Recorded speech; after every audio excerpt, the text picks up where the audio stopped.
अमरावती शहरातील वाढत्या अवैध वाहतूक, अवजड वाहनांच्या बेशिस्त शिरकावामुळे होत असलेल्या भीषण अपघातांच्या पार्श्वभूमीवर युवक काँग्रेसने पोलीस आयुक्तांना निवेदन सादर केले आहे।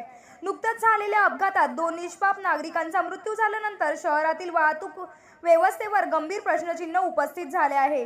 शहरात अवजड वाहनांच्या प्रवेशावर कठोर निर्बंध घालावेत, अवैध प्रवासी वाहतुकीवर तातडीने कारवाई करावी, वाहतूक नियमांचे उल्लंघन करणाऱ्या फौजदारी गुन्हे दाखल करावेत आणि संबंधित दोषी आरटीओ अधिकाऱ्यांवर निलंबनाची कारवाई करावी, अशी मागणी युवक काँग्रेसने जिल्हाध्यक्ष राहुल येवले यांनी केली आहे।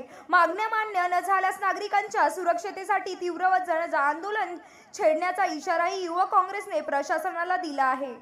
अमरावती शहरामध्ये जे 10 वर्षापासून पुलाचे ब्रिजचे काम थांबलेले आहे।